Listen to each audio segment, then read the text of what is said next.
सोनम ने गाजीपुर ही क्यों चुना? रात के 3 बजे वाराणसी से गाजीपुर हाईवे पर मौजूद काशी ढाबे पर ही सोनम क्यों रुकी? क्या ये महज संयोग है या ये फुल प्रूफ प्लानिंग?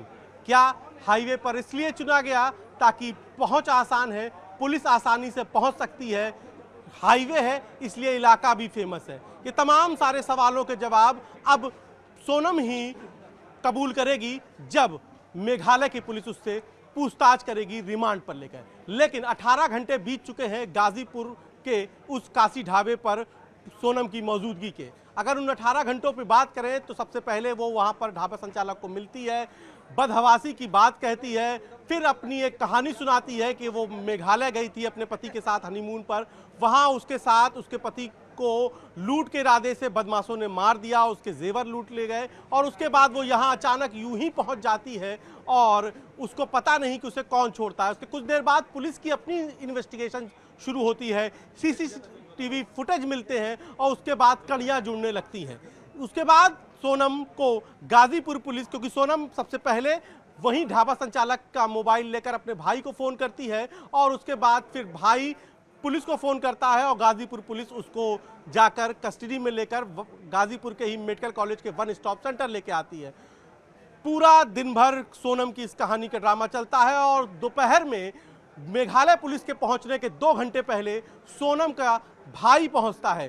सोनम के भाई और उसके साथ उसका एक चचेरा रिश्तेदार होता है और दोनों ही अंदर जाते हैं और फिर उनकी बात होती है। पुलिस उस वक्त मौजूद रहती है और 2-2.5 घंटे इस बातचीत के बाद फिर पहुंचती है मेघालय पुलिस। मेघालय पुलिस भी भाई की मौजूदगी में सोनम से पूछताछ करती है कि भाई को फ़ोन क्यों किया गया, भाई की इस पूरे केस में भूमिका क्या है? महज सिर्फ फ़ोन करके इन्फॉर्म करना, महज ये बताना कि वो कहाँ पर है, या महज ये बताना कि वो सेफ है?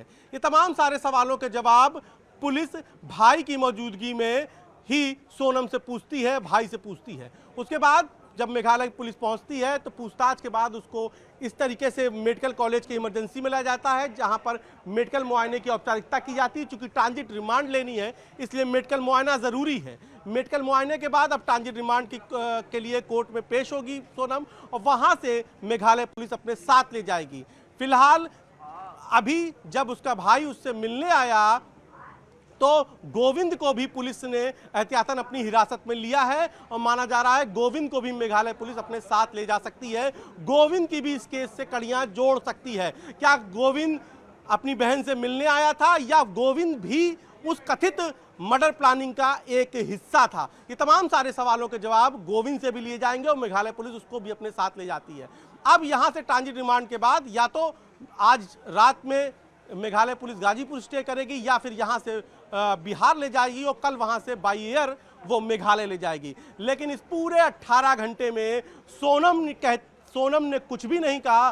भाई कहता रहा पहले बहन से मिल लेने दीजिए, उसके बाद भाई ने कहा कि अगर दोषी है तो फांसी की सजा दे दीजिए, लेकिन सोनम खामोश रही। सोनम ने सिर्फ बात अपने भाई से की और उस काशी ढाबे से की के संचालक से की, साहिल से, जिसके यहाँ वो मिली थी। उसने कहा कि वो बेकसूर है, उसके पति की हत्या कर दी गई है। लेकिन अब ये तो तय जांच के बाद और पूछताछ के बाद होगा, लेकिन काशी ढाबे की जुबानी सोनम की 18 घंटे की गाजीपुर की कहानी महज इतनी ही है। मेरे से मांगती है कि भैया अपना मोबाइल दीजिएगा, थोड़ा कॉल करना है। अच्छा। तो हम तो सोचते हैं फिर दे देते हैं उनको। हाँ। फिर वो मार्क्स लगाई रहती है, वो मार्क्स मतलब अपने भाई से बस हेलो भैया मैं यहाँ पे हूँ इतना ही बोल के वो बहुत रोने लगती है। अच्छा। हाँ, उसके बाद हम उनके फैमिली से बात करते हैं, बताते हैं कि ये इस स्थिति में यहाँ पे हैं, इस एड्रेस पे। हाँ। अच्छा अच्छा अच्छा। तो उनकी फैमिली ने बताया या सोनम ने बताया कि वो गाजीपुर ही क्यों आई? ऐसा कुछ नहीं। हाँ। उनको तो कैसे आई थी? कुछ गाड़ी थी उसके पास? जी नहीं, वो पीछे से पैदल ही आई थी। अब उनको किसी ने छोड़ा है कि कहाँ से कैसे, इसका मुझे नहीं पता। अच्छा अच्छा। हाँ। तो वहाँ से पैदल आई थी, आपको पैदल आती दिखी? जी हाँ। उसके साथ कोई और भी था? नहीं। अच्छा। उसके घर वालों ने आपको फ़ोन पर क्या बताया? मतलब यही बताया कि हम लोग बहुत परेशान हैं, इसको कई दिन से ढूंढा जा रहा है, आज जाके इसका पता चला बस। अच्छा। उसके बाद फिर क्या हुआ? उसके बाद वो पानी मांगती है, हम उनको देते हैं। फिर वहाँ पे हम बोलते हैं दीदी आप जाके वहाँ पे बैठ जाइए। फिर वो बैठ जाती है वहाँ पे जाके। फिर कुछ देर बाद उनके भाई का फिर कॉल आता है, रिटर्न कॉल। तो उनसे मतलब उनके भाई का, उनसे हम बात कराते हैं। अच्छा, तो क्या बताते हैं वो भाई को, अपने क्या चर्चा कर रही होती, भाई से क्या बात कर रही इसलिए हम उनको अपना मोबाइल दे के, हम इधर कस्टमर थे तो उनको सामान देने लगते थे, तो उतना बता नहीं सकते क्या बात हुआ था। कितनी देर तक वो उस ढाबे में रुकी रही? इस ढाबे पे वो 1 बजे से लेके नियर अबाउट 3 बजे के बीच में थी। अच्छा, तो पुलिस कब आई? पुलिस वही कम से कम हमको लग रहा है 1:40 पे आई थी। उसके साथ क्या क्या सामान था, कोई बैग था, क्या क्या था? वो एक टी शर्ट पहनी थी, लोवर था, बाकी मास्क लगाई थी और उनके हाथ में कुछ नहीं था। अच्छा, सामान भी नहीं था उनके साथ? जी नहीं। तो आपने पूछा नहीं कि कहाँ से आप आई हैं, क्या आपको कुछ तो बताया होगा?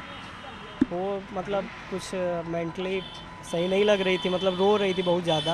हाँ। और उसके बाद एक जो कस्टमर लेडीज़ थी उनको जाके उनकी हेल्प करती हैं, उनको समझाती हैं, बुझाती हैं। फिर वो भी चली जाती है। फिर उसके कुछ देर बाद हम जाके उनसे पूछते हैं कि दीदी मतलब आप यहाँ पे कैसे, क्या हुआ है? तो बताती हैं कि मतलब मध्य प्रदेश में रहते हैं, नाम सोनम है। मई में शादी हुआ था, गए थे हम अपने पति के साथ घूमने मेघालय।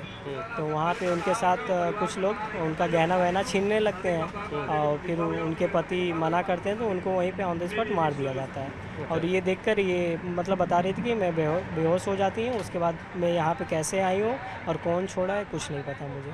अच्छा, उसके हिसाब से किसी ने उसके गहने लूटने की कोशिश की, पति ने बचाव किया, पति को उन्होंने मार दिया। उन्होंने जो हमको बताया वही से। अच्छा, ये थ्योरी बताई। जी जी। और उसके बाद फिर कुछ और बात जानकारी दी? नहीं, उसके बाद वो पुलिस वाले लोग आ जाते हैं, उनसे बातचीत होता है, उनका नाम मतलब सब कुछ पूछते हैं कैसे है।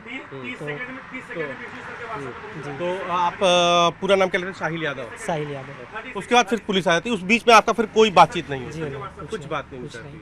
तो ये नहीं बता पाती कौन छोड़ने आया उसको? जी नहीं। तो आप लेडीज़ कांस्टेबल भी पूछती हैं कि गाड़ी के नंबर या कुछ बताओ, तो बोलती नहीं मुझे कुछ नहीं पता। मुझे कुछ नहीं पता, कोई जानकारी उसने नहीं दी, सिर्फ उसने इतना ही बताया गहने लूटने से वहाँ पर आए थे मेघालय में। उन्होंने बस वहाँ का सीन बताया।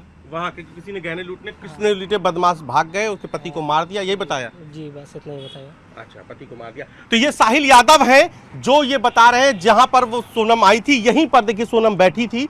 और यहां पर जब साहिल ने उससे पूछा तो साहिल से उसने सिर्फ मदद मांगी कि मुझे अपने फ़ोन दे दीजिए, मुझे किसी को फ़ोन कॉल्स करना है। उसने अपने भाई को फ़ोन किया और ये जानकारी दी कि मैं यहाँ पर हूँ। थ्योरी जो सोनम ने बताई वो बिल्कुल पुलिस की जो थ्योरी है उससे बिल्कुल अलग थ्योरी है। सोनम की थ्योरी के मुताबिक, सोनम की बातचीत के मुताबिक वो वहां पर हनीमून पर अपने पति के साथ, राजा के साथ गई थी और वहां पर कुछ बदमाश आए, उसने उनके गहने लूटने की कोशिश की है।